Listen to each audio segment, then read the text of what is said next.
Buckle up for another episode of Ghost Facers, a supernatural rewatch podcast. My name is Richard, and sitting shotgun as always is my brother in podcasting, Reed. You motherfucker. Wait, what? You absolute piece of shit. Oh, wait, huh? What? I'm going to fucking kill you for what you did. Wait, which thing? You didn't dust before I came over. Oh, yeah, I've been meaning to get to that. Fucking monster. I've never been angrier about a smaller thing. I got this penny. Oh. For my thoughts. Oh, which are anger. Let me see. Can we do the episode now? No, I've got a few things I need to say first. Oh, no. Thanks for dusting. Thank you. Wait, what? Let's get into it.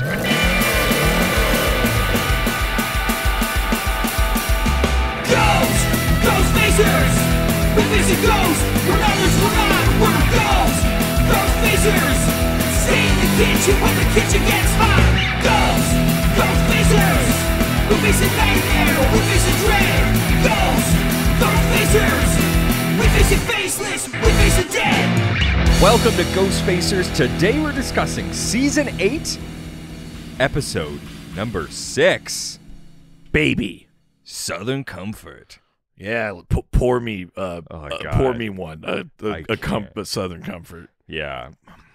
It's been a while since I've had some Southern Comfort. It's fine. It feels very high school to me. Yeah, it's pretty cheap, I think. SoCo, as we called it. Wow. Yeah. I've never called it that. No, well, you know, got to run with the right crowd. I guess. The lame one. Yeah.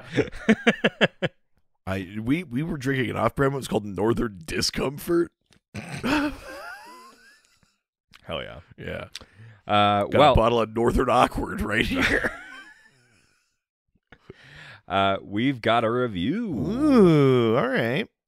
From Linda. Oh, I can't do Linda. Yeah. I thought I went into it not knowing. Trying, yeah. With the subject, I can't listen to this podcast anymore. Fair. God, I hope this isn't a suicide note. I can't do it anymore. I can't be on the earth with this podcast anymore. Yeah. They go on to say, ellipses, at work. Oh, sure. Nice. I mean, anymore? You were listening to this at work at all? I hope with headphones on. They sang gotcha, too. Oh, that's nice. They go on to say, you guys, I'm an engineer and work in a typical office/cubicle setting with a bunch of other super dry people. Fair. I mean, after listening to our engineers? Figured after listening to us, they'd be super wet. I thought it was going to be, Jesus. It was going to be like, I'm an engineer, and listening to your podcast has made me too stupid to build things. I just keep building butts and dicks. I keep starting bridges only from one side. Better than what I used to do, which was start from the middle out. Yeah.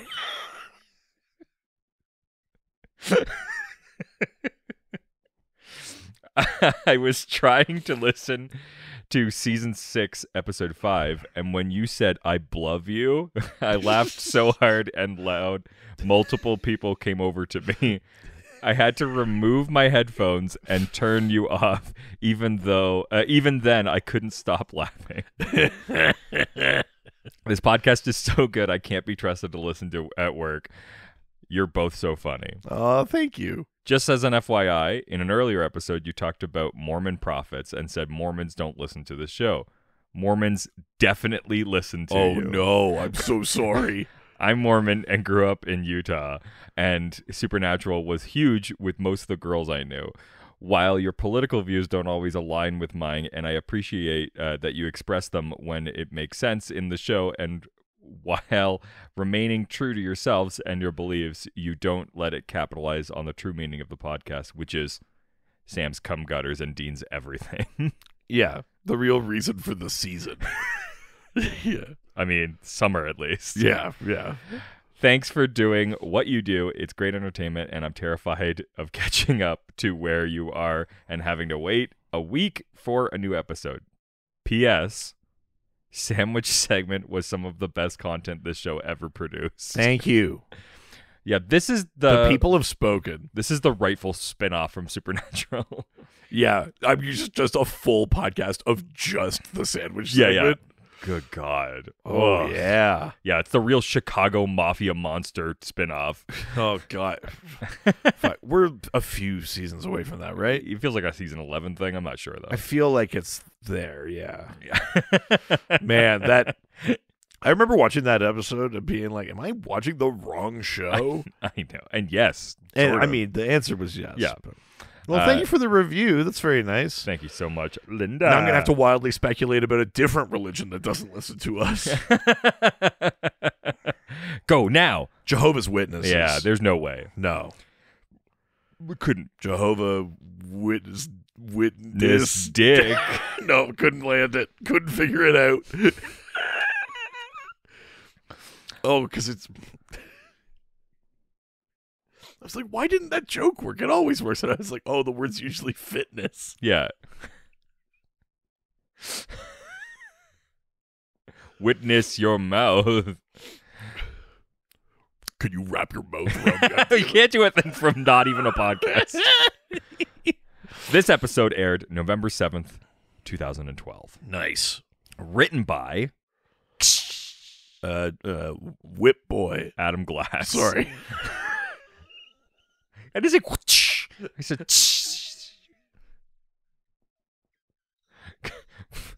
what kind of whips are you using? Very fragile The ones. sharp kind. Yeah. Yeah. Glass whips. Adam Glass. Directed by Tim Andrew. Viewed by an Two people? Yeah. I think this must not be the first Tim time and we've done Drew? it. Yeah. This episode viewed by an estimated 3. No, not 3. Okay. 1.6. 2.32. What? What the fuck is with these jumps this year? Especially after last week. 1.78, I think, last week. week's is such like a buh kind of. We had 2 kind of buh in a row, and then it jumps by like 600,000. The only thing I could think of is that they like Survivor was on suddenly, or Yeah. Like what? I wonder what else was playing on the CW. yeah, around this time. Insane. Isn't that an insane show? Almost by like, yeah. It's also crazy. It's the second time this season Yeah, that yeah. there's been like a wild, inexplicable jump. Insane. It must be, at least in part, because it's a Garth episode. I mean, Surely. Well, hopefully they show him in the promo. Let's find out. That'd be crazy if they didn't. Don't call me Shirley.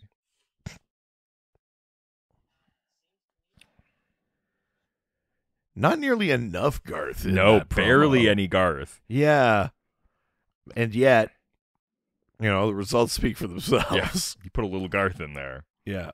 We just got Garthed, I mean, truly, baby. fucking so good. Yeah, the rest of the promo is like, meh.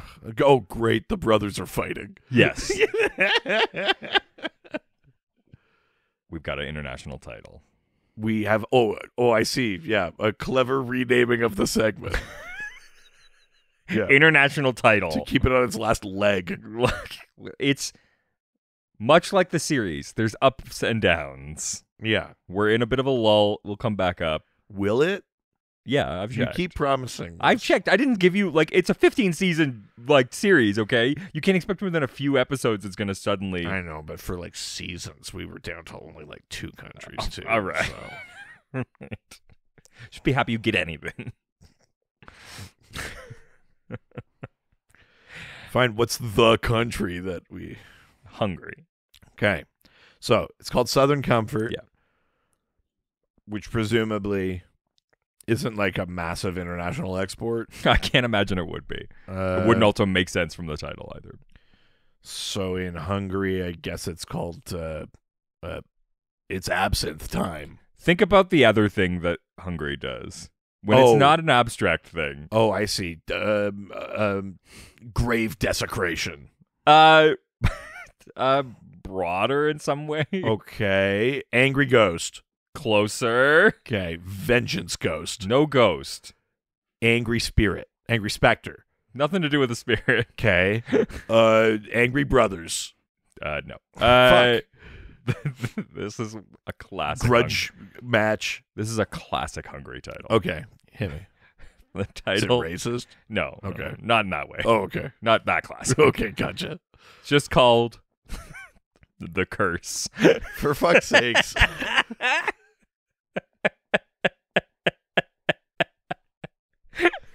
That's also not what this is. Not really. I mean, kind of, sort of is, but only barely. In the classic Hungary fashion. Call it a thing that could be for so many episodes. Yeah. The Curse. Jesus. When you think of The Curse in the entire series of Supernatural. Yeah. It's this one. Yeah, it's obviously this. Good Lord. Featured music from this episode. Okay. We got some jammers. Okay. Because of Garth. Jammers. Yeah. We've got I'm gonna go in reverse here. We've got Jump by Criss Cross. Yeah. We've got Wild Wild West by Cool Mode D. Yeah. We've got Hammer Time by MC Hammer. Isn't that called Can't Touch This? I don't know. Stop. No. Hammer Time. No, it's Hammer it's Time. the song Hammer Time? Yeah. Oh, okay, sorry. I wasn't really paying attention. I know they mentioned MC Hammer in this episode. Yeah. He specifically says, "Don't hope it's not Hammer Time" at the right. and then it is at the very end. Right. And then the final one, which I'm sure you loved, was "Fell on Black Days" by Soundgarden. Oh yeah. Oh, do you think I didn't go? That's Chris Cornell out loud. That's Chris Cornell's music. Yeah. That's Chris Cornell's music. As soon as it was started like going, and my girlfriend sort of like looks cockeyed over to me, and I'm like, Reed's gonna love this. Yeah, I mean, truly, I was watching the episode and I was like, oh fuck, is that Chris Cornell? Fuck yeah, yeah. Like out loud to myself, I was like, fuck yeah. Look, of that genre, he is the pinnacle. Listen, no one could yarl. Yeah, like your boy Cornell. Soundgarden, Inkers, Audio Slave. Yeah. Yeah. Oh my god, forgot about Audio Slave. Isn't that the guy from Rage Against the Machine too in that band? Oh, maybe. Yeah. I mostly was there for Chris Cornell. Oh, because I think Audio Slave's whole thing was that it was like a mashup of the two bands. Was it? Yeah. Oh, I didn't even. I was there for Cornell. Yeah. Alien man from my creator. Good song. Great song. Yeah. Also, so of its time. Oh yeah, you couldn't make that music today. Yeah, if it sounds like it could have been on a Spider-Man soundtrack, oh hell yeah, then you know it's of that genre. Yeah. All right. TV Guide describes this episode as Sam and Dean encounter an avenging ghost responsible for a murder. Cool. Such. I mean that. Yeah. I mean, pretty much. Yeah. But before we talk about that episode, why don't we open up Dad's journal and learn about some of the real world lore? Let's see what the lore says about desecration. Oh. Yeah. Desecrate that ass. I was like, oh, a specter, a new kind of ghost, but that's a distinction really the show only makes. Yeah, that's just a term for ghosts. You know, like the word specter, it tends to mean... Time to talk about 007, Spectre. Well, I mean, we could have done that, but the word specter tends to just mean like either an actual apparition, like a ghost you can see, a ghost, or it means like it's more metaphorical, like it's like a thing you know is like coming or is inevitable, like, you know, the specter of death, or, you know, like things like that, right? Yeah. So there wasn't really much lore that way, but the thing that they talk about in the episode is that for the lore of the show, a specter is an avenging ghost, so not just a vengeful spirit. It's sort of trying to execute vengeance on behalf of people it possesses. Sure. But it also gets released when its grave is disturbed, right? Which, again, in the metaphysics of the show, I'm not 100% sure how that works. Like, theoretically, the soul of this person is, I guess they're just a ghost in general, but they rest until you desecrate their grave. Like, they're not being ripped from heaven or hell to then do this. No, not really. But for some reason, they're not wandering around. At any rate, it's a pretty loose definition. So desecration is essentially like the opposite of consecration. So to consecrate something means to imbue it with religious meaning, or to make something sacred, right? So consecrated ground, you hear that a lot when we're talking about graveyards or churches or things like that. It is like blessed land that like for the express purpose of either burying the dead or worship or things like that. Like you consecrate a thing. You consecrate items or buildings or stuff like that. Consecrated that chair last night. Easy. No, that's consummate. That's Oh, different. Yeah. I hear you. Okay. Yeah. Which is different again from a kind of soup. Yeah. A consomme. A consomme. Yeah. I mean, I did create a kind of soup. Easy. I just want to tell you I fucked that chair. Created a kind of soup. That is the most disgusting thing you've ever said to me. That can't be true. It's up there. Yeah, that's fair. So, to desecrate something means to, like, basically to offend the sacredness, to remove the sacredness of a thing by some sort of offensive means. So what this doesn't mean is like, we don't use this church anymore. The church like gives it up and it becomes a restaurant. That's called deconsecration. There's like a respectful way to like desanctify things. Or you put a giant sandwich on the top of a church. Or that. Yeah. Yeah. Like a big spinning bucket of chicken. Mm-hmm. Do you remember when KFC's had those Yeah. out front? Fuck. Kids nowadays, anyway. I did just watch like a whole series of TikToks on like restaurants like who have modernized and the good and the bad ways. I watched that too. Yeah. And they're like, KFC fucking knocked it out of the park. They found a way to integrate that chicken. It's bucket. so fucking good. Yeah. Anyway, we've got thoughts on fast food. Big surprise. Yeah. Tune into the sandwich segment, the podcast. Yeah. Oh my god! Don't tease them with that. Do we make our own doughboys? Yeah. Dude, we just fully do the thing that we've been copying for years. Yeah. In everything but no, to format. deconsecrate something is to do it like respectfully. Like, you know, they move out of a church. You whatever like the rites or rituals are. Timmy's Glory Hole Donuts used to be a church. But you could do that respectfully, Yeah. deconsecrated, or Timmy's could do a hostile takeover of a church and that you could desecrate the church by putting a Glory Hole Donuts in there. we love it. Yeah. Every time you open the box of donuts, it fucking shoots cream at you like Katy Perry at the VMAs or whatever, the Nickelodeon Awards. Mm-hmm. So that's what desecration like means. Obviously, when we use that word, it can extend to a lot of things. Vandalism or like a kind of religious desecration, like to like deliberately like do something against like a rite or ritual. When it comes to graves, there's a bunch of different things. There's grave robbing. There's desecration of corpses, like, you know, just basically just not letting the dead rest, you know? And in a lot of belief systems, that can affect a soul's passage to the afterlife, right?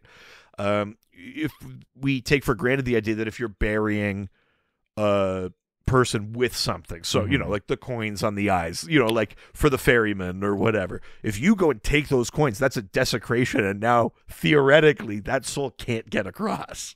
Okay, yeah. Right? Yeah. Like that's, you know, there are metaphysical implications to the kind of like vandalism or grave robbing or whatever that has been done before. So there's actually a lot of laws in place against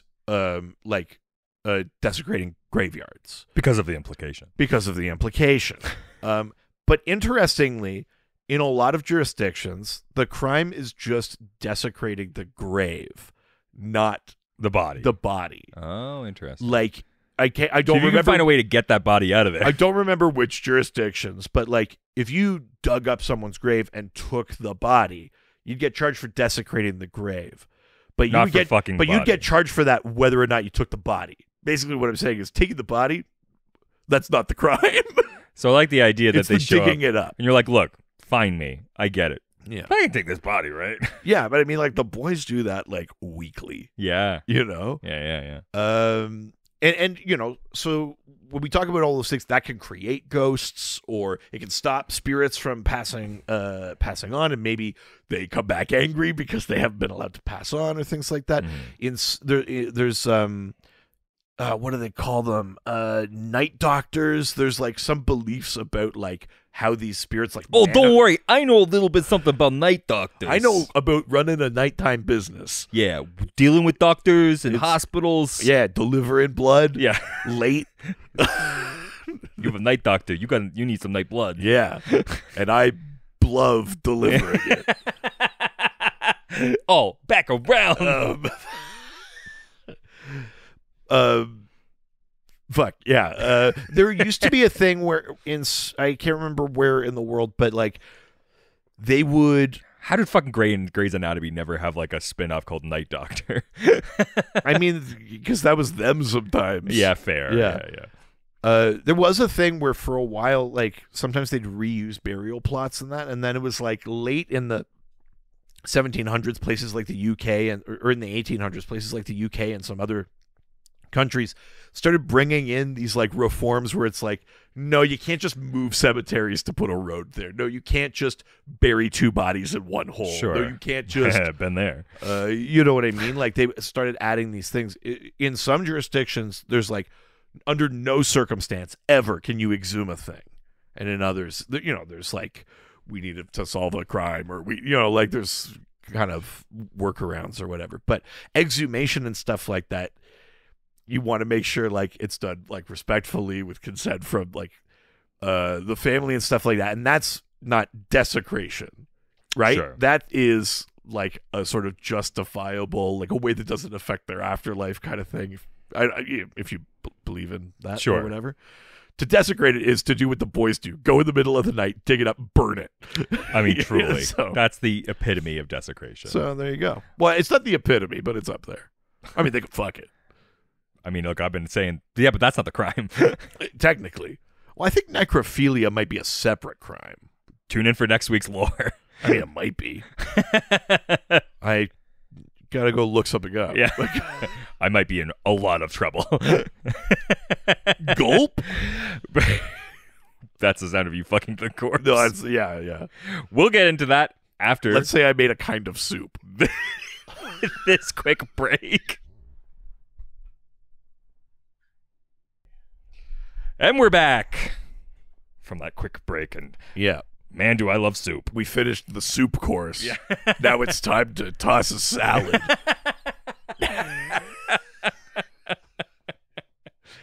I'm going to desecrate that grave. And then we'll entree into what we're doing. Nice. Fuck yeah. God, we're good. This is what Sandwich Segment, the podcast, could be.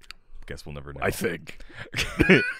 As we always do, we begin with the then, which is mostly Garth. Yeah, which, thank God. As it should be. Garth is like the best part of this whole episode. Absolutely. A ton of Garth. And then a little bit of Sam gave up the life of hunting for Amelia. Yeah, her name was Amelia. I think we had a thing. Yeah. We haven't gotten there yet, but I'm sure it's good. We're working towards it. So fucking slowly. And Oliver got off the island faster than Sam and Amelia got together. Got off. And speaking of the island, Dane and Benny in Purgatory. Hell yeah.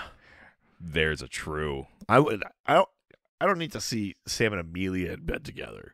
But Dean and Benny. I could be convinced. Yeah. There's a hollandaise I want to see. Yeah. How do you like your eggs? Benny. That brings us to the now. Dean tells Sam about a case he's found. Well, before that, we get to see the actual death, which is fucking rad. Which is basically this guy's like fixing a car. His wife comes over. Working under the car. Yeah, his wife pulls up. He's like, "Hey, hon, I'm almost done. Could you pass me a beer?" And she goes, "Why don't you get Alcott to do it?" Or like, what's her Sarah. Yeah, why don't you get Sarah to do it for you? He's like, "What?" And she's like, "You motherfucker!" And she kicks out the jack. Car slams down. Car slams on him. He's still alive, and then she gets in the car and like drives away through him. I think. Oh God, it's fucked up and a great spatter. Look at you. Yeah. She'll be so happy to hear that. Yeah, yeah. You're welcome, Doc. Yeah, a rose such a spatter. Different word. I'm sure it's fine. Then we go to Dean tells Sam about a case he's found in Kearney, Missouri. Yeah. Sam is incredulous. Dean hasn't spoken to him since introducing Benny, and now he suddenly wants to go on a hunt. Yeah, it is. I mean, you kind of have to at least a little bit be on Sam's side here if you take for granted everything that Sam says, which is that since the end of last episode, Dean hasn't said a word to Sam. Not a single and word. then Sam comes out of grabbing him like a drink, and Dean is business as usual. Like, hey, I found us a case. Should we go? And Sam's like, what the fuck? Yeah. Like, it's been 4 days or like whatever. Truly. You know? Like, that is crazy. Yes. You know, like I've been pro Dean through a lot of this, but that's pretty fucked up. Yeah. Look, have I... You can let shit like go or stuff it down and pretend things are normal, but you have to do that. You can't spend 4 days being angry and then be like, and now I'm normal without it coming to a head. I've definitely had some like fights the night before and then pretended like nothing happened the next morning. Yes, of course, but there's it's called marriage. Yeah, and it's going well. But to be angry for 4 days, yeah. But it's also that he hasn't. It's not like they've been fighting for 4 days, and then he's like, "Fuck it, like business as usual." It's like dead silence, and then he's like, "All right, Sammy, let's go." Wait, what? Yeah. Like, he can't. Sam wants to know why Benny is still alive, and Dean He finally brings up fucking Amy. Yeah. Which I was like, I know. Thank God someone is paying attention. I thought of you when he said that, and I was like, yeah. Yes. He's like, why did Amy have to die? And Dean's just like, well, I've changed. Yeah, which is like, people can change, but like, I don't know, Dean, read the room, man. Yeah. Like, because it's fine now. I That's don't know. why. I changed, and now I'm involved in it. Yeah, so it matters. I'm sorry about your friend. Yeah, but you know, he agreed to. And then I set her son on a path of vengeance. Yeah. It's so good. She reminds Dean that she hasn't killed anyone, and Dean tells him that Benny isn't drinking live blood. If Benny slips up, and another hunter kills him, though, that's fine. Right. And then Sam's like, but you won't. And I might be that hunter. Well, he says that at the end. Yeah. But he's like... Oh, was that at the end of the episode? That's the very last thing he says. I thought it was in the... No. But he is like... He's like, but you won't. And he's like, he doesn't say anything. Sam isn't happy, but he agrees to check out the case. Yeah. What two men can really have together. Yeah. Like, reciprocally. Yeah. Think of the number 69. Yeah.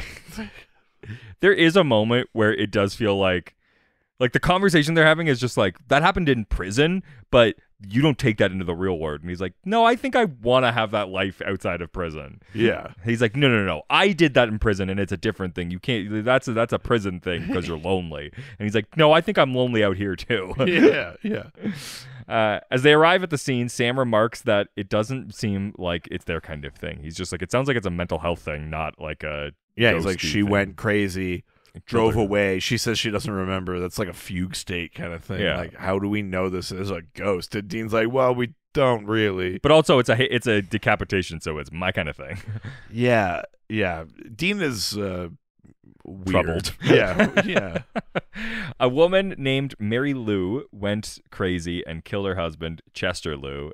Dean thinks it's a case the man was practically decapitated, and when they get out of the Impala, they find another hunter already there. Yeah, they talk to the cops, and he's like, first a Texas Ranger, and now the feds, and they're like, Texas Ranger, and we get another slow-mo, like, Garth turnaround, like, with the hat. He's wearing fucking fringe and shit. Fucking good. It's great. You've been Garth, baby. Garth's cover as a Texas Ranger, he's going by the name Ranger McCrae, which is a reference to the main character of Larry McMurtry's best-selling novel and acclaimed TV miniseries, Lonesome Dove from 1989. Interesting.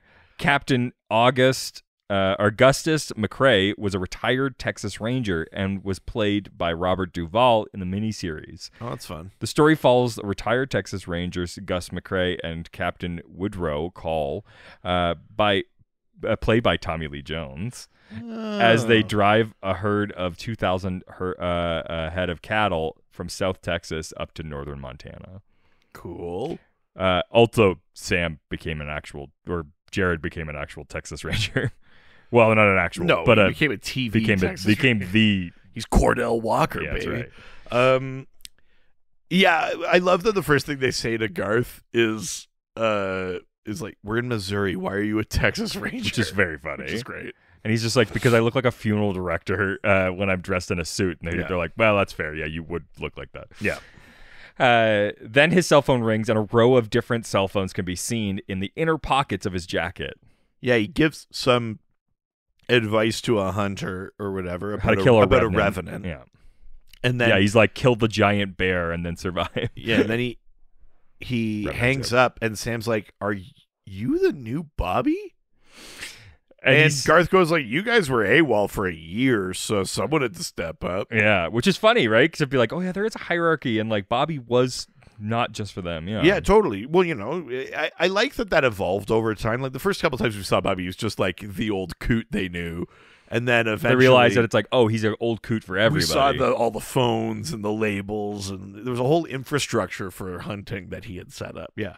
So I do like that Garth has stepped up there. But Dean gets upset, but Garth says that they can talk about it later. Yeah. He introduces the brothers to Scott Lou, Mary and Chester's son. Right. But Scott can only tell him that his parents were high school sweethearts, and he has no idea why his mother snapped. Yeah, they've been together for like 30 years or something crazy. Yeah. Sam can't find any EMF or sulfur at the scene, but Garth reminds him that EMF can fade and that other evidence could have been contaminated. And Dean's kind of like, I like him. He's keeping this case going, so now him. Suddenly I'm okay. Yeah. As they talk, Garth then steps in something sticky. Yeah. You could say it's a kind of soup. It's an ectoplasm. Yeah. A green one, which doesn't usually happen. It's always black. It's always black, and then go green. That's kind of creepy or whatever. Is there a Slimer around? What do we think happened here? Like just around behind the bars, got like eating 40 hot dogs. And Dean's like, I like this guy. Yeah, hell yeah.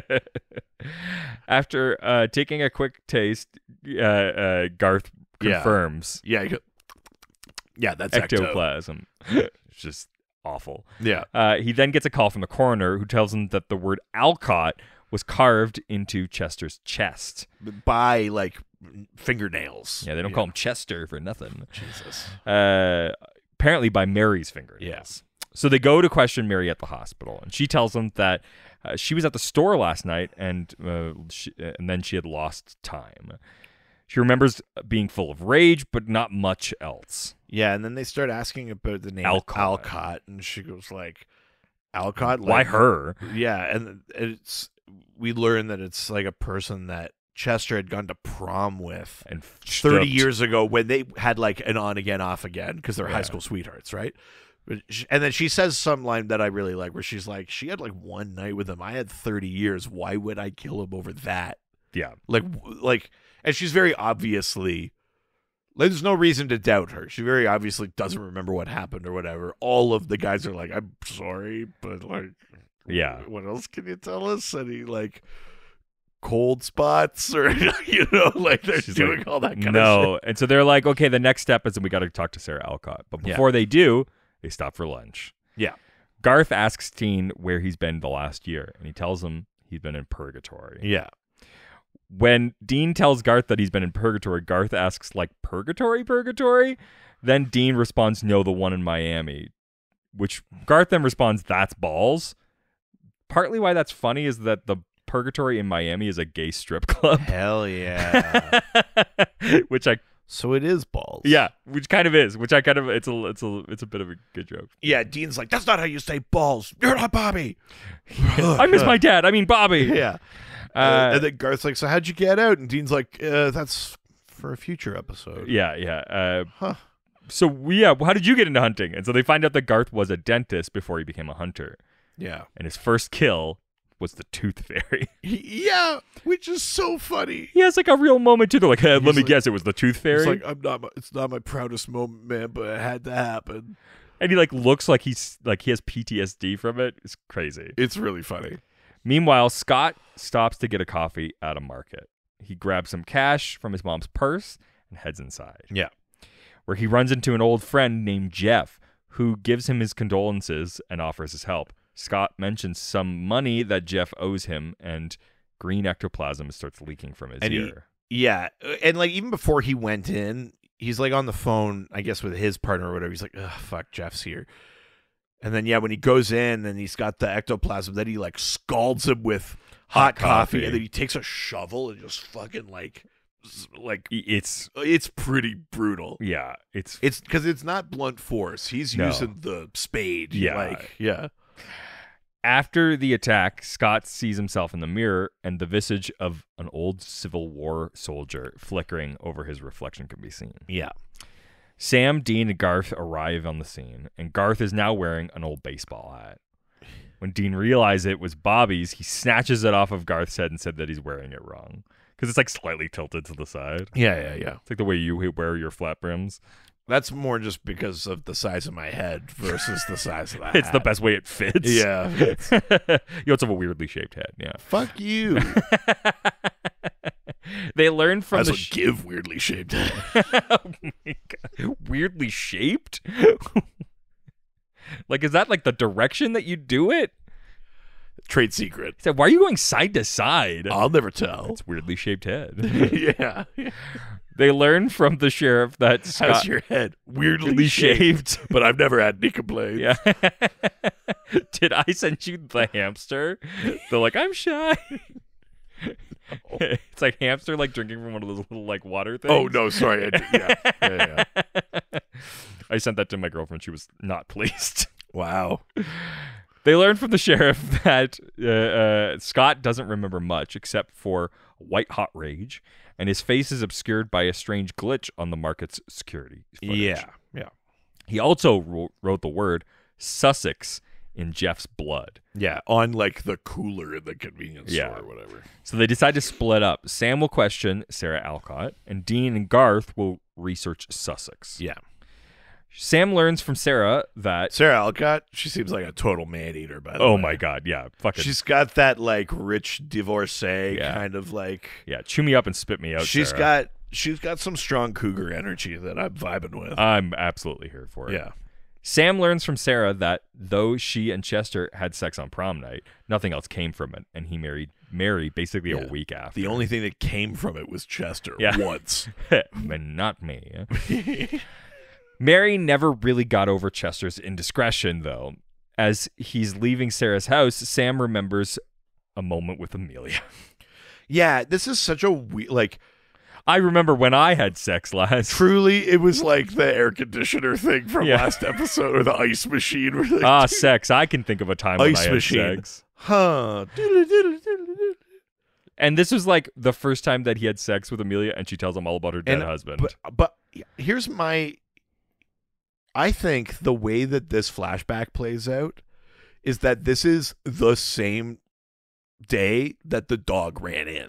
I'm like pretty And they sure. just chat. It's because the beers and like... And in the next time we go back to this flashback, she's like, I gotta go to work or whatever, which is like, it feels like it's just that same. So it's like, this is now like the 5th episode that we're like exploring this over the course of like maybe 3 days. and we're still like, yeah, like we're not seeing his year. No, we're seeing a few days. Like, how come these revelations that are supposedly connecting these characters can't come up later? They've I gone on know. a couple of dates and then a thing comes up. Yeah, We're in a visibly different place, not the motel, and then a thing comes up. Yeah. Like, I don't know why we have to cram it all. Like, we fucked, we shared trauma, and then we just just imagine that we had a nice year after. Yeah. that. Like, Truly. show us the nice year. Yes. At least give us reasoning. It's so fucking stupid. Absolutely. But also, yeah, just Sam like leaving the house, Jared with a dumb fucking look on his face, and then we flash back to them in bed Yes. post fuck, Yes. It's insane. and she just goes, what? Yo, my husband died. Yeah, in my Afghanistan. husband died, and then you hit a dog. Yeah. And he goes, Truly, that's basically like how that's she says essentially it. the conversation. My husband died. I've been sad. You hit a dog. And now you hit it doggy style. You hit it, dog. And, Jesus Christ.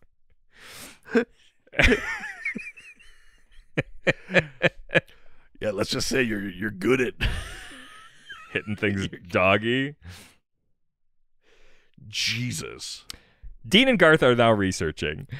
And Garth asks Dean if he wants to talk about, whatever's going on between him and Sam. Yeah, Garth is trying to be like emotional support, but obviously Dean is not there. No. He knows that Bobby used to listened when Dean needed him. Dean gets really angry and tells Garth to stop trying to be Bobby. Garth then rightfully calls him out and says that Bobby wasn't just for Sam and Dean. He belonged to all the hunters. Yeah. And I really love that moment. Yeah. Hey, Dean, Earth to Dean, there are other people. Other people exist. It's actually such a good performance because the whole thing that Garth always does, and DJ Qualls is great at, which is like, it's kind of like a little kid, right? And it's like, he's an adult, but he's kind of like a little kid. And so the moment where he's like, sort of like his lip is quivering and he just like manages to, pump out a little bit of anger. And he's like, it's not just yours. He's not just yours. Yeah. Like he mattered to everybody. Totally. And it's a great performance. He's great in this episode. I mean, the problem with this episode is they don't spend enough time on Garth because this stuff works. Like I like this thing about him taking Bobby's place. Yeah, totally. Really coming into his own, Yeah, especially when we get some like extended scene. Like we could have gotten more Garth considering some of the other scenes that we got in this. Yeah. My husband died. Also the whole Penny passing thing. We'll get there. But how are we to know? Yeah. They go back to researching, and Dean learns that Sussex was the name of a company that Scott and Jeff started together. Yeah, and then I guess like Jeff kind of like forced him out. He ran it into the ground, Right. and Scott held a huge grudge. Yeah. Sam calls and tells them that Mary also held a grudge against Sarah Elcott. Yeah.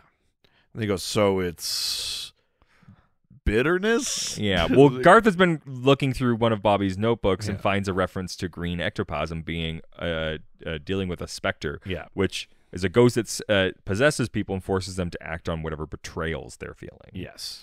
Yeah. Since the specter Bobby hunted rose shortly after a grave desecration, they search for a recent grave desecration reports in the area. And they find one. There's kind of like I got bad news for you. Yeah. We cut. It's the tomb of the unknown soldier, but it's the Confederate tomb of the unknown soldier, which is like, cool, man. So the Confederate tomb of the unknown soldier is in Biloxi, Mississippi. It's in Mississippi. Yes. Kearney, Mississippi doesn't actually have one. But they're in Missouri. They're not in Mississippi. No, I know. Yeah. Okay. So it's also not in Missouri. Right. It also Kearney is most famous actually for having the birthplace of Jesse James. The original house still stands and is quite a popular tourist destination. Crazy that they didn't go with that. Jesse James, yeah, absolutely. Sam finds a broken cord on the ground, but doesn't seem to like anything in the casket has been taken or disturbed. So they salt and burn his bones. Yeah, and they say like it was kids that came and they found beer bottles and stuff. The casket was open, but then they closed it after. So. Yeah, they probably just opened it, saw it, and was like, "Whoa!" and then drank and walked away. Yeah, exactly. Yeah, or maybe a cop showed up and scared him off. The next day in the police station, Scott is having an asthma attack.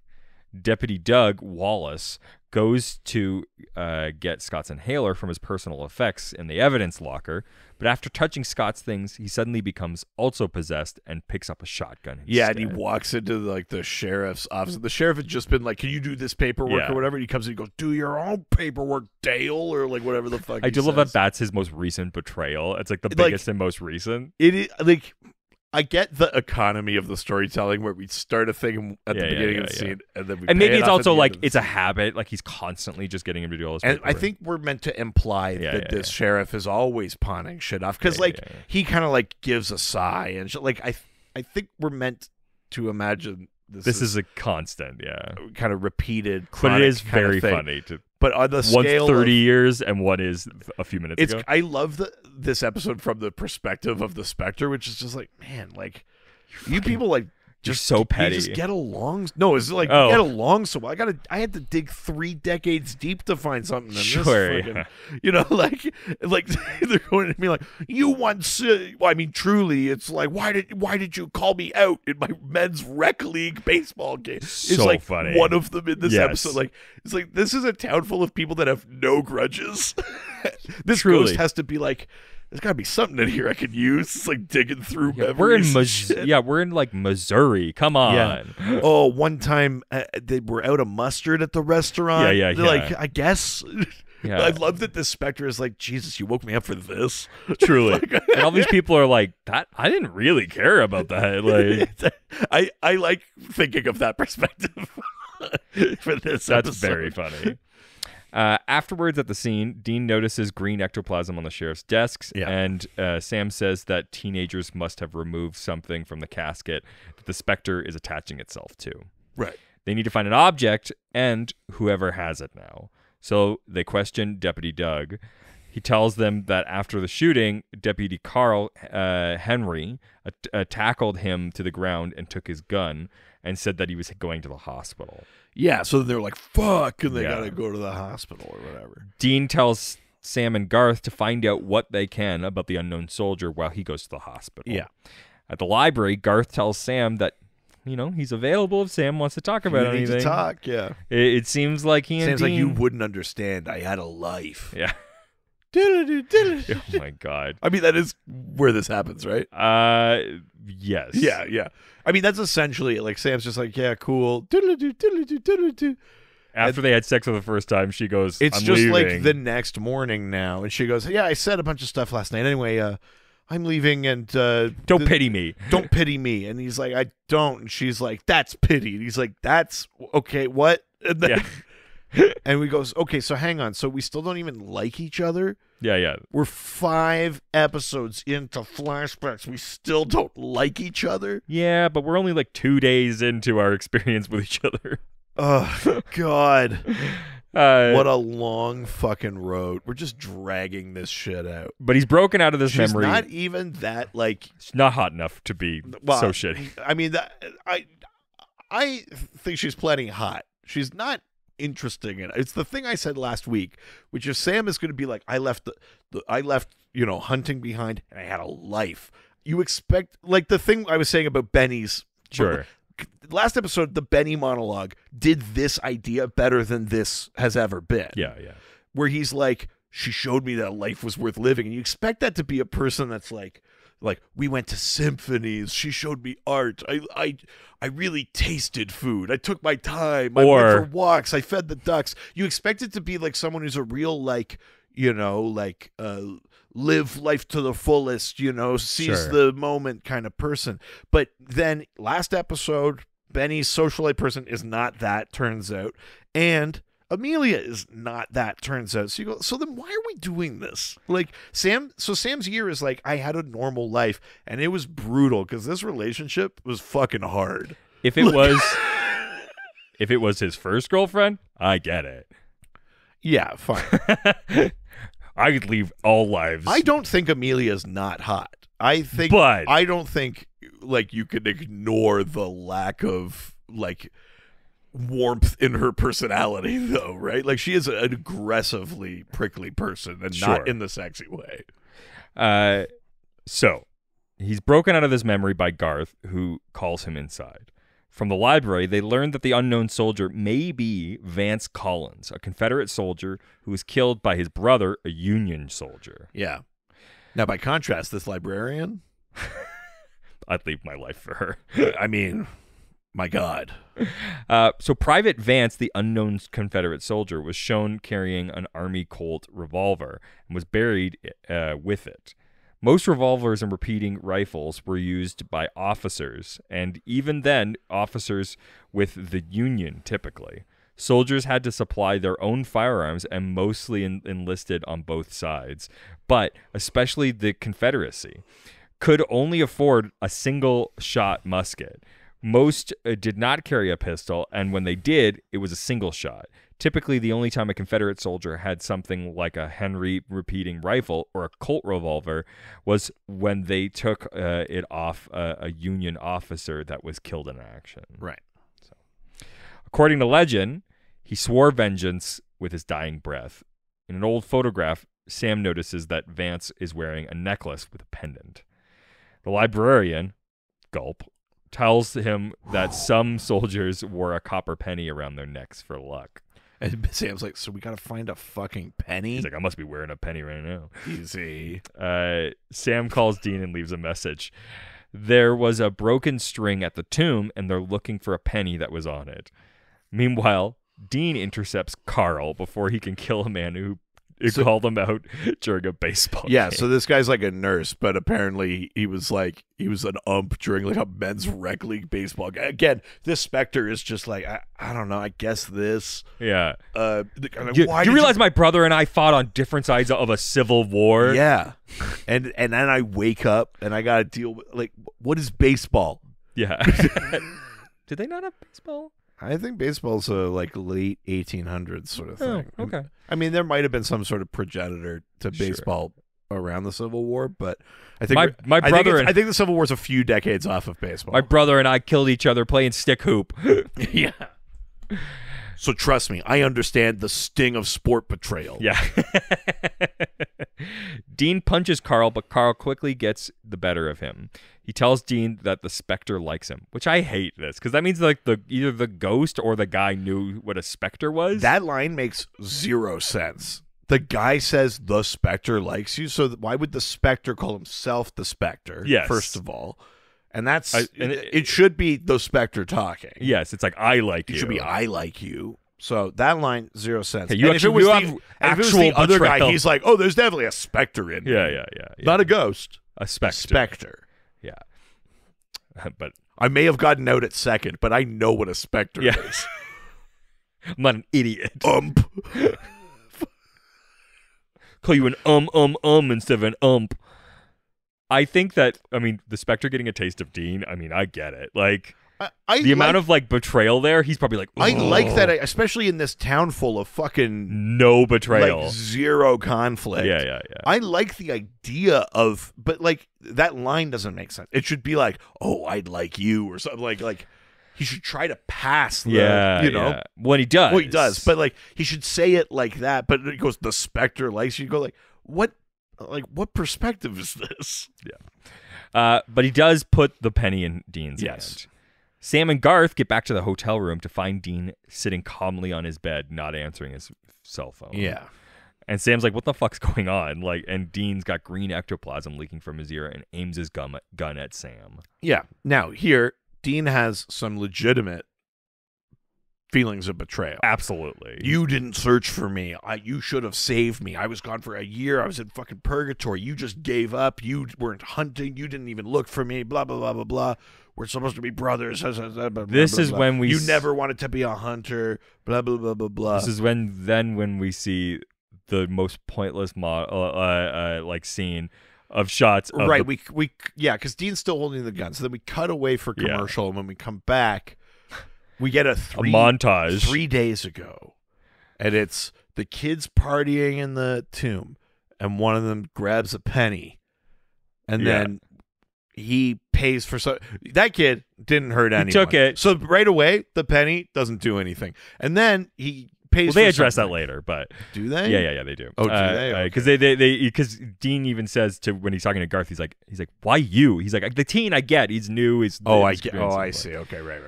But yeah, But so then the we teen see- gives it to the cashier. gives it to the cashier. The Who cashier gives it to Mary.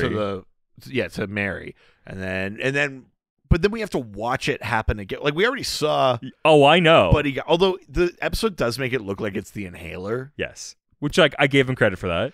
but why? Why is that? It's like why the misdirect? Just to keep it like, what is it? I guess. but like, does that matter?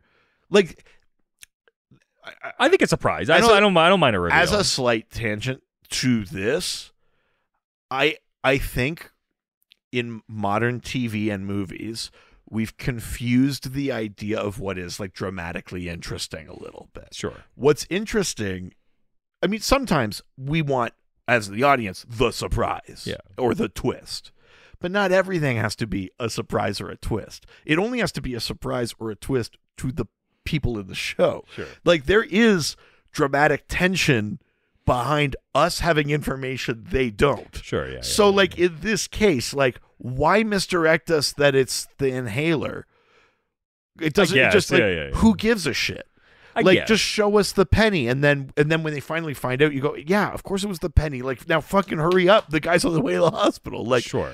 you can still have drama, but for some reason we got to go back through these scenes we've already seen. Now just showing the penny. So we see the guy in the car. He gets the penny. Which is like, yeah, obviously this is how it happened. Like, it doesn't matter how it happened. Yeah, it's not like it fell and Yeah. landed. Like, it's like, yeah, we We understand. get it. Yeah, we can piece it together. It's just so fucking stupid. We got to watch that. And then That's we either gotta, like a studio note or then they we have, got to watch the cop get it when he gets the inhaler, which is, by the way, the exact same physical movement as the last one. So we're not even varying the like how it gets passed along. It's so stupid. And then we see You could put it him in- get tackled and the other cop pick it up and go, huh? yeah, And then we have to watch him hand it to Dean fucking again.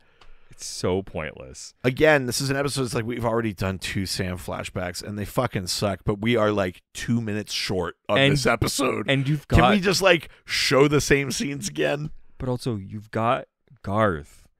I know. You've got Garth. It's a criminal misuse of Garth in this episode. So, Dean, possessed by Vance, tells Sam that he's done for the last 8 years.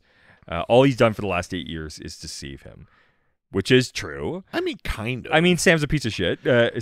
Dean's good point is that, like, I've made mistakes, I've fucked up, and I've lied, but I've done it in support of you. I've not been drinking fucking demon blood and opening portals to hell and fuck, like, he's like, you constantly fuck shit up. yeah. And I cover for you and clean up for you or whatever. Like, it's an actually pretty good point that he's got. And like we've had these types of things in other episodes before, like the judgments and all this Yeah. other stuff. But this is probably the best example of that, to be like, Yeah. yes, It's a pretty, like, concisely, like, what he's saying is maybe one of the best distillations of the difference between what Dean does bad, fucks up yeah, and Sam fucks up. totally. Yeah. Sam then punches Dean and they fight. Garth gets between them and tries to talk Dean down, but it doesn't work. Dean tells Sam that Benny has been more of a brother to him than he ever was. Yeah. And he tries to push Garth out of the way. And he's like, the best part is like there's no taboo. Yeah. He's like a brother, but also not like a brother. All the benefits. Yeah. There's no downside, Yeah. Sam, is what I'm saying. Dean tells Sam that Benny, was more of a brother. Garth then punches Dean, surprising him, I think, and everyone. And when he punches him, it knocks the penny out of Dean's hand. Yeah, because he was holding the penny and the gun. So I get, but hang on though. When we watched that stupid fucking montage of the penny changing hands, the woman grabs the penny and puts it in her bag. Yeah, but she's still possessed. Yes. So then in this scene, the penny gets knocked out of Dean's hand and he's magically not possessed. Yeah. It's not like it's close enough and he made initial contact with it and then he's possessed until he completes his thing. Like, now it's like the rules are you have to constantly be touching the penny. Yes. I fucking can't with this fucking inconsistent lore shit. Then Garth picks up the penny And he's fine. and he's fine, and then he melts it down. Yeah. Dean asks him why the penny didn't affect him, and Garth says he doesn't hold grudges. He does yoga. He's like, you can't change the past. He's like, my yogi taught me that. Oh, man. Fucking- Garth is so fucking... Imagine, like... Well, I mean, I guess we know it doesn't really work, but I was going to say, imagine the healing vibes by having someone so centered at, like, the heart of the hunter community. I know, truly. But I don't think it takes. Yeah, unfortunately. Then he tells Dean to stop being an idiot about Sam. Finally uses it correctly. Yeah. Because they're all each other has now. Then he gives Dean a big hug, and Dean puts Bobby's hat back on Garth's head and tells him to keep on trucking. Yeah. As Garth leaves in his car, he gets a call from a hunter who needs advice about a Wendigo. Yeah. Which I love. He goes, that. do you have like a flamethrower? Then you better start running, baby. I love that. So good. It's good, yeah. Before Sam and Dean, I mean, that's a spinoff I would watch. Oh, yeah. Before Sam and Dean leave Kearney, Sam remembers when he confronted Amelia after their hookup. 5 minutes after the previous Yeah. one. He told her that he didn't pity her, and he said that when his brother died, he ran too. She'd let him into their motel room and poured him a whiskey. Oh, the dialogue fucking sucks It's too. so It's bad. Then he asks if he wanted to. She asks if he wanted to talk about it. He says he does, and he says, "Do you want to talk about your husband?" And he says, "I do," and that's fine. And then we then see Sam getting into the Apollo with Dean, and he tells him Amelia's name, which I thought he already had told her, but yeah, he did because it was in the then. yeah, I thought so too. Her and I'm just name like- was Amelia. and it's just like, okay. And that the two of them live. It's like every episode is clearly just Jared being like, and I'm here too still. Yeah, remember I had a year too. Yeah, and I'm on the show. Yeah. We live together in Kermit, Texas. Oh, hey there. This relationship seems toxic. On today's flashback, we hooked up. Ah! Fuck yeah. Fuck, that's good. Nice. He then tells Dean that he knows he meant what he said when he was possessed. Yeah. But he needs to own up to his own mistakes, like not telling him about Benny and letting the vampire live. I don't think that's true. He says that he might just be the hunter who kills Benny someday. Fucking easy.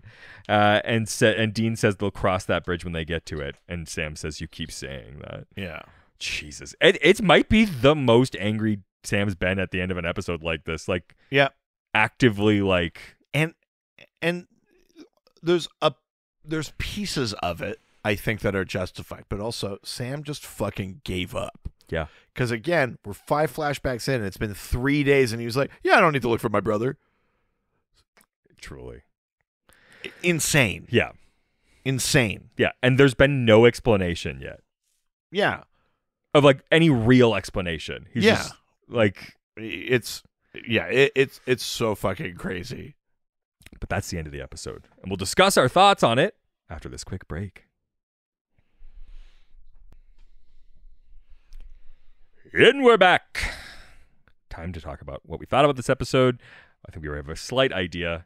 Reed, what did you think? I kind of can't believe how disappointing the start of season 8 is. I know. It feels like it's season 6. I was like, I know season 8 picks up, but like I know. Like compared to last season, I was having way more fun last year. 1,000%. Yeah. This episode, like a criminal underuse of Garth. He's so good. And again, I love this idea of him being like the new Bobby. 100%. And the idea of like, we get to see the like Bobby's effect on the hunting society. But also it's questioning not just like Sam and Dean, right? Like other people cared about him. Someone Yeah. else has stepped up. Yeah. And that, you know, he brings a different energy, that he's really coming to his own. He's like, and DJ Qualls is so good. Great performance. Garth is amazing. No Yeah. notes. Dean is good in this episode. Yeah, like yeah. like Jensen's performing well, but like also like Jesus, like come on, man. Like, you know, like as much as I'm on generally his side about all of this, Yeah. it's like you don't get to be quote like right and chill and also decide to like just like not talk for 4 days. Like No, you don't get to do that. you can't pretend like it didn't happen. Yeah. I'm so fucking tired of Sam flashbacks that don't mean anything. Good Who Lord. gives a shit about his year? Dean was in purgatory. You should have looked for him. You fucked up. No amount of flashing back and talking about It's dead gonna husbands justify this. is going to like even the scales. No. At all. No. And actually every time it shows up, it just reminds me how fucking selfish Sam was. 1,000%. Yeah. I'm staunchly Team Dean on that. Yeah. I know that's not how Kyle felt about it, but No. that's like Kyle only watches 1 episode a year though. So Yeah, what does he know? So he doesn't get He hasn't it. been there. We've been He's there. on the outside of the gate we keep. Yeah. Yeah, I mean, the idea of the Spectre is not. It's an interesting newish twist that it doesn't have its own mission. That it's like digging up, but also like we pick a town with like the most petty fucking grievances. Like again, like in any other episode, if there was a thing that was like making people angry or something like that, there'd be like more real shit, like a more contemporary cheating affair, not 30 years ago. A more like, I think part of that they set it up to make it like what could possibly have dragged something up for 30 years back, but then it makes you question like some people in this town have no ill feelings other than So funny. like I got out in my baseball game. I have to do too much paperwork. 30 years ago, When we were broken when up. we were broken up, you had sex with someone else. You know, like Insane. the "you tanked my business" is the most rational one. That is like an actual. Almost, yeah. I'm basically in on that. Yeah. But like all the rest of them, I'm like, what the fuck is this town? So it's just like it's kind of like a waste of a sort of interesting new twist on ghost lore or whatever. Like the fact that he's a Confederate soldier doesn't do anything. Like we It's don't not part of the conversation at all. It's not like the haunted truck or something where it's like all the victims are black. Or Yeah. like, you know, or like Yeah. or like all the victims are from the Yeah. north. Yep. Like there's no thing about like families. Like maybe like they say this was a border state. There's no thing of like which families were Union ones and which ones like there's no so it doesn't matter that he's a Confederate. That's a throwaway detail. There's like one line. all the Chekhov's like gun pieces don't line up in this episode. There's only one good line, which is that like when they're burning the bones of the Confederate soldier, Yeah. the DJ Qualls is like, maybe we should say something, and Dean's like, all right, we won. And Yes. I mean, I like that. that's good. But truly, like the rest of this, it just like doesn't matter. No. So yeah, I mean, this is another really bleh episode. I really can't believe, especially not 3 in a row like this. Yeah. I think I'd give this. I'd give this to Confederate pennies. Wow, that bad. Yeah, I mean, it's not good, but because it's not. I mean, I think it's better than some of the bad episodes this season. But I don't think I liked this episode as much as last week, but I also I don't think it's bad enough to go lower than 2. I gave them both 2, but I think I like this one less. But I think they're both kind of that level of episode. Sure. I think it's better. Wow. But it's bad. Sure. I mean, Garth really saves this episode, of Garth's course. Really, really, really great performances from DJ Qualls. I almost called him DJ Khaled. Oh, hell yeah. No. Garth eats pussy. Oh, yeah. As he should. Oh, sure. I hear Yeah. what you're saying. Garth. Yes. But I think that the concept of the vengeful spirit is interesting. Like it's so I just like the idea that it's not just the ghost's vengeance, because so many times you see a ghost, it's like it has a mission. though you it know, does like- make you question to be like, we've seen this type of thing though, like with the boat episode and the like. Oh yeah. Yeah, it's not like the first time we've had two ghosts mad at each other, and like, but this is the first time we've ever encountered specters. Right. Slightly interesting. Yeah. But Librarian's a smoke show. Love that. The cougar. Oh, She was hot. Enjoyed that. Yeah. But otherwise, yeah, it's a really like poor really dull. episode. Yeah. It's worse than like a bad episode because it's just like it's such a waste of an episode. Yeah. It really is. Yeah. Like Everything about this episode is a filler, and then to add insult to injury, they burned Garth on a Yes. nothing episode. which is like we're probably getting him maybe once or twice this season. Yeah. Yeah, it feels like Yeah. it's a desecration to Garth's. fuck yeah. Hell yeah, baby. So I am going to give this 2.5 ketchup covered tater tots Whoa, nice. out of 5. Yeah, oof. I mean, really 3 weeks in a row, oof. Well, 2 if you're Richard, but 3 if you're me. Yeah, 2 if you're right. 3 if you're right. Anyways, let's go on to a note. You've done nothing but betray me for I 8 years. I mean, kind of, yeah. Yeah. Listen, I don't want to get into it. I'm not holding a penny. That's what's a penny's worth. Joke from a different podcast. And the Patreon. And the Patreon. So, notes from fellow hunters. All right, hit me. First one with the subject Season 8, Episode 2. Ooh, okay, all right. Watching now, and I can't seem to get past how bright Dean's teeth are in Purgatory. Not sure what the hell he was eating while there, but I don't see many toothpaste trees. They made him look like a Schwarzenegger in Predator, but they didn't care to mess up those pearly whites. Yeah, I mean, yeah. Which is fair. very funny. It's not unfair. Also, his hair looks great. God, it looks so good. Also, I totally forgot what happens this season, so I'm very happy to be rewatching with y'all. Keep up the laughs. I mean, we've gotten a few people say, like, I forgot. I think we're kind of into the territory of A lot of people dropped people out. had fallen off or were just about to fall off. Yeah. Keep up the laughs, but release the episodes on time or you will hear from Mother again. Oh. Listen, Hi, Mommy. you talk to me like that, I might release them late just to get another note. I mean, get onto the Discord because it got pretty heated. It got kind of real Yeah. for a bit there. Yeah, I maybe have ignited a flame on the Discord. Yeah, there was some solid flirting going on the Discord, I'd say. Look, got to pass the day. Christine from Lynchburg, thank you. Thank you. Christina, the next note Okay. with the subject Hungarians. Oh no. They heard about the show. Yeah, why do you think they're back this episode? Oh god. Oh god. Hi, guys. I'm listening to your Supernatural Rewatch podcast, and first I thought I'd fully catch up before I write to you. I am at Season 4, Episode 14 now, Wow, nice. but I can't wait any longer. Okay.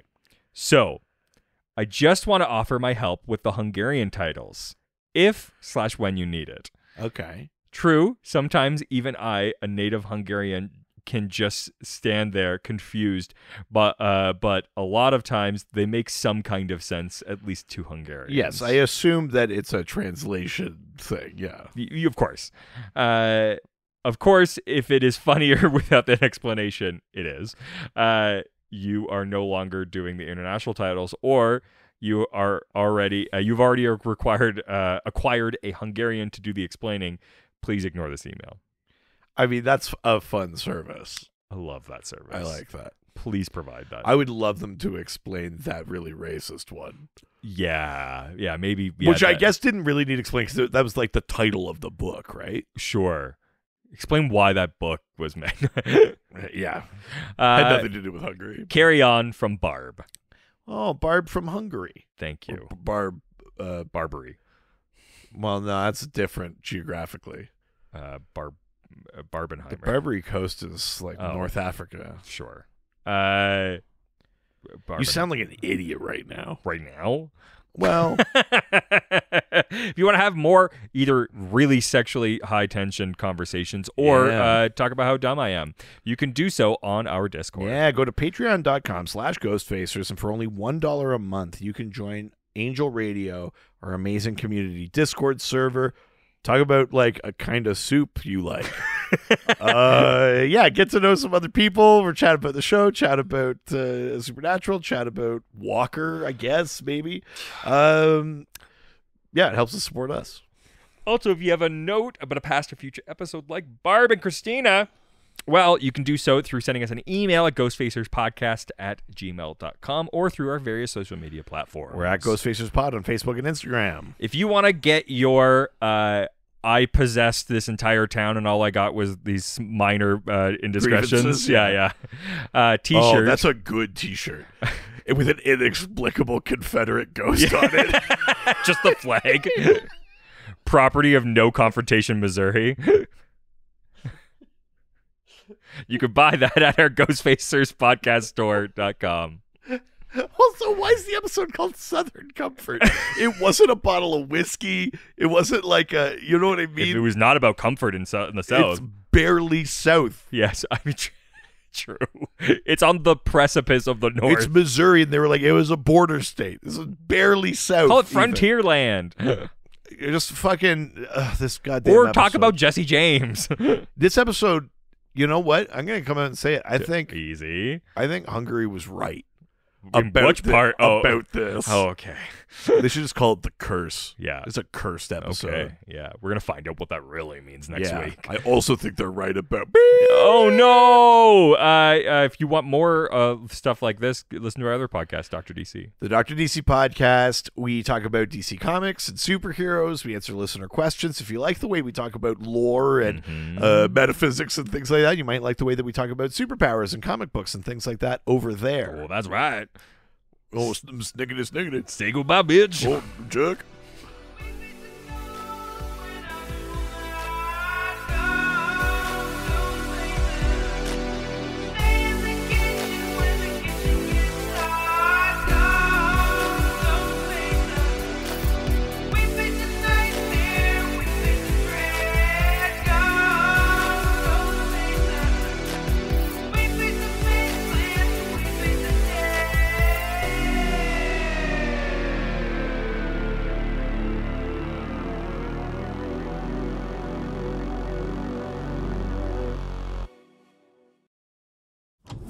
This was a Brain Freeze podcast.